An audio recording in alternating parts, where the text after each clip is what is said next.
नमस्कार विद्यार्थियों, कल अपन पारिवारिक वानिकी के बारे में बात कर रहे थे। आज उस चर्चा को आगे बढ़ाते हुए कुछ और चीज़ें पारिवारिक वानिकी के बारे में मैं आपसे साझा करूंगा। दरअसल जो पारिवारिक वानिकी का विचार है वो विचार ये कहता है कि कार्बन फुटप्रिंट हम रोज़ करते हैं तो ग्रीन फुटप्रिंट भी रोज़ करें, और मास इन्वॉल्वमेंट की बात करता है। दूसरी बात, जो ट्री होता है वो ट्री अपने आप में एक पेड़ ही एक हैबिटेट होता है। तो जब हम घर और घर के सराउंडिंग पेड़ लगाते हैं तो हम एक तरह से हैबिटेट निर्मित करते हैं। किसके लिए? हम इंसेक्ट्स के लिए, पक्षियों के लिए। तो उसका एक इकोलॉजिकल इम्पैक्ट है। इसके अलावा जो पारिवारिक वानिकी है वो हमें ग्रीन सेंसिटाइज करती है। और एक बहुत बड़ा जो पारिवारिक वानिकी के साथ में जुड़ा हुआ पक्ष है वो ये है कि पारिवारिक वानिकी ज़्यादा से ज़्यादा फलदार पौधों को फलदार जो पेड़ हैं उनके पौधों को लगाने की बात करती है, ताकि जो फलदार पेड़ है वो हमारे परिवार के हरित सदस्य के रूप में घरों से जुड़े। अब फलदार पेड़ क्यों? देखिए, फलदार पेड़ का एक तो बायोडाइवर्सिटी के पॉइंट ऑफ व्यू से विशेष महत्व है, क्योंकि फलदार पेड़ होता है उसके ऊपर इंसेक्ट्स, बर्ड्स वगैरह सब ज़्यादा आते हैं। दूसरी बात ये है कि इंसान जो है वो उसी एक्शन को बार बार रिपीट करता है जो एक्शन एक स्ट्रॉन्ग स्टिमुलेशन के रिस्पॉन्स में की जाती है। तो फलदार पेड़ है वो एक स्ट्रॉन्ग स्टिमुलेंट है, इसलिए है क्योंकि जब भी फलदार पेड़ घर में लगाया जाता है तो परिवार को ये उम्मीद बनती है कि 2 साल 3 साल बाद में जब इसके फल लगेंगे तो मैं और मेरी फैमिली इसको खाएंगे। तो वो उस लालच में, उस उम्मीद में उसको नर्चर करते हैं ढंग से। तो ये एक स्ट्रॉन्ग स्टिमुलेंट है फलदार पेड़। इसके अलावा एक बड़ा पक्ष ये कि पूरा जो थर्ड वर्ल्ड है, तृतीय विश्व, उस सारे में भूखमरी और कुपोषण एक बहुत बड़ी समस्या है। हिंदुस्तान की अगर अपन बात करें तो 1943 का जो बंगाल का जो अकाल था वो एक बहुत भीषण अकाल था, और हमारे इवन आज़ादी के आंदोलन में भी उस अकाल की भी अपनी एक भूमिका थी। हालांकि इतिहास में उसकी उस रूप में चर्चा ज़्यादा हो नहीं पाती है। जब हमारा देश आज़ाद हुआ तो उसके बाद में सबसे बड़ा जो चैलेंज था हमारी शुरुआत की सरकारों के आगे, वो चैलेंज ये था कि भूखे पेट जो हैं लोगों के, उनको भरा कैसे जाए। इसलिए अनुत्पादन के ऊपर जोर दिया गया, क्योंकि पहले हम जो है PL 380 जो स्कीम थी उसके तहत गेहूँ आयात करते थे अमेरिका से, ऑस्ट्रेलिया से। उसके बाद में 67 में जब हमारे यहाँ ग्रीन रिवोल्यूशन हुआ, उसके बाद में जब एक्सेस में प्रोडक्शन हुआ वीट का और राइस का, तो उसके बाद में पेट भरने का मुद्दा तो हल हो गया, किंतु एक मुद्दा फिर भी बचा रह गया। वो मुद्दा था पौष्टिक भोजन का। और आज भी आप ये देखिए कि अगर हम ग्लोबल हंगर इंडेक्स की बात करें तो जो 2019 का ग्लोबल हंगर इंडेक्स है वो ये कहता है कि कुल 117 देशों में भारत की जो पोजीशन है वो 102 है।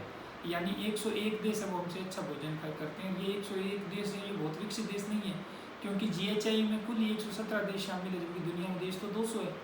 तो ये जो बाकी के देश क्यों नहीं है? क्योंकि वो देश ऐसे देश हैं जिनके यहाँ पे कुपोषण की समस्या नहीं है।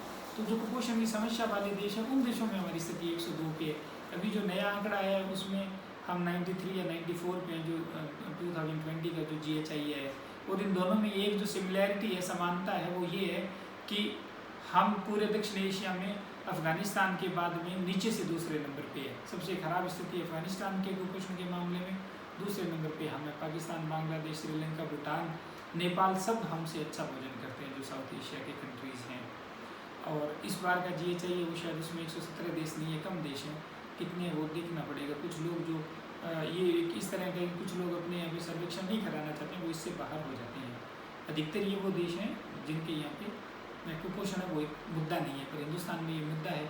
हम अगर हमारे प्रदेश की बात करें तो जो 2019 की जो Indian council of medical research की जो रिपोर्ट है मेल न्यूट्रिशन को लेकर के, या जो नीति आयोग का SDG इंडिया इंडेक्स है वो ये कहता है कि, या कॉम्प्रिहेंसिव फैमिली न्यूट्रिशनल सर्वे है 2019 का, ये सब ये कहते हैं कि जो 3-4 ज़्यादा कुपोषित राज्य हैं हिंदुस्तान के, उनमें से एक राजस्थान भी है। तो जब हम फल का पेड़ घर में लगाते हैं तो फल जो माइक्रो न्यूट्रिएंट होते हैं, सूक्ष्म पोषक तत्व, उनकी पूर्ति का एक बहुत बड़ा सोर्स है। तो जब हम फलदार पेड़ लगाते हैं, उसके फल मिलते हैं, तो वो फल हमारे पोषण स्तर को भी सुधारते हैं। और अब की बार 2020 में जिस तरह से कोविड की सिचुएशन है, उसमें तो इम्यूनिटी और पोषण का कितना महत्व है वो एक आम आदमी भी उस चीज़ को समझ गया है। तो ये एक और पक्ष है पारिवारिक वानिकी का, जब ये फलदार पेड़ों की बात करती है। तो पारिवारिक वानिकी है ये एक तरह का ग्रीन सोशलाइजेशन या इको सोशलाइजेशन है, जो एनवायरमेंटल पीस की तरफ हमें लेके जाता है। और इको सोशलाइजेशन के जरिए हम क्लाइमेट एम्पावरमेंट और क्लाइमेट रेजिलियंस की तरफ बढ़ते हैं। और क्लाइमेट एम्पावर्ड सोसाइटी है वो ही इस तरह के सिटीजन है वो तैयार कर सकती है जो एक तरह की स्टीवर्डशिप की पोजीशन में हो, रोल में हो, और आगे जो क्लाइमेट चेंज के कारण जो चैलेंजेस उत्पन्न होने वाले हैं उन चैलेंजेस का ठीक से सामना कर सके। दूसरा रेगिस्तान है हमारे यहाँ पे राजस्थान में, तो रेगिस्तानी दशाओं में भी पौधे को पेड़ बनाना बड़ा मुश्किल है।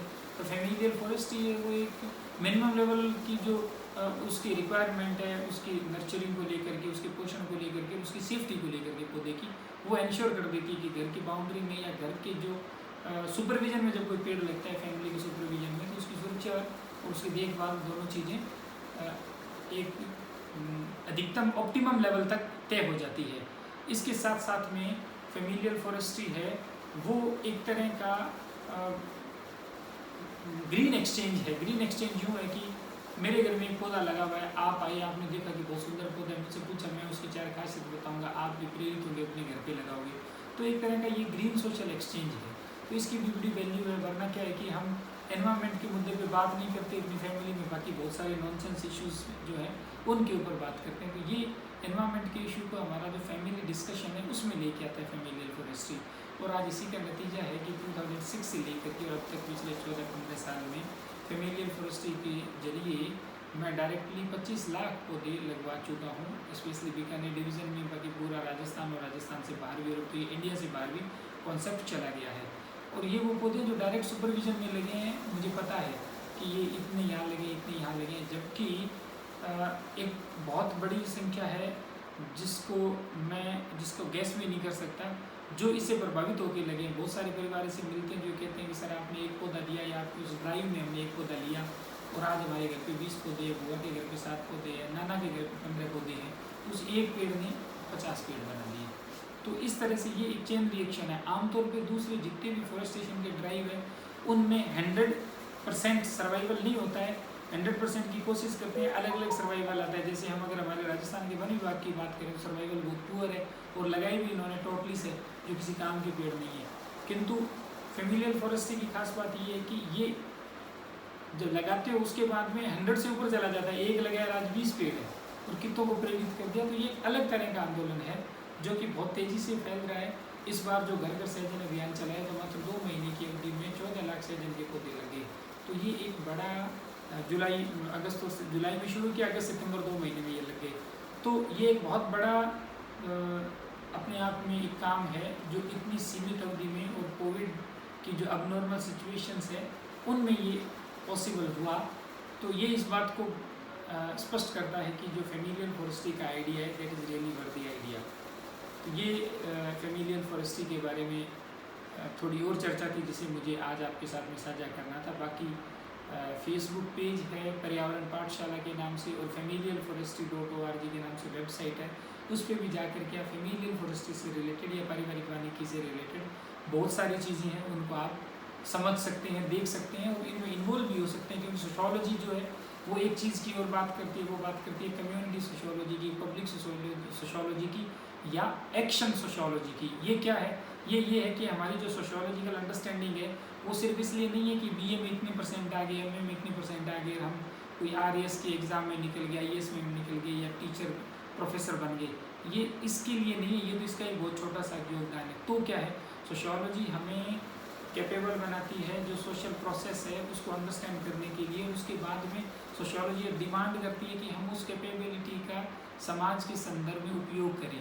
तो समाज के संदर्भ में उपयोग करने की जो बात है, इस बात को टेलियोलॉजिकल एक्शन भी कहते हैं। टेलियोलॉजिकल एक्शन जो है उसका मतलब होता है कोई ऐसी एक्शन जो इस झील के साथ में की गई हो कि उसमें जो कम्युनिटी है उसकी वेलबींग की झील के साथ में जब कोई एक्शन की जाती है तो that is known as teleological action. तो उसकी डिमांड करती है सोशोलॉजी, जिसको हम दूसरे शब्दों में एम्पैथी भी कह सकते हैं। या गांधी ने जो ये कहा था कि be the change you want to see in the world, कि जो आप दुनिया में चेंज देखना चाहते हो वो चेंज खुद मिल रहा हो, खुद को वो चेंज बनो। तो ये सोशोलॉजी डिमांड करती है। तो आप भी अपने हिस्से की ग्रीन एक्शन करें। तो आप पारिवारिक वानिकी को समझ करके पेपर में लिख आएंगे, उससे ज़्यादा गुणकारी ये है कि आप इसे अंडरस्टैंड करके और कंट्रीब्यूशन करें और लोगों को भी इससे जोड़ें। अब अगले जो इश्यूज हैं उनके ऊपर नेक्स्ट वीडियो में बात करेंगे। Thank you.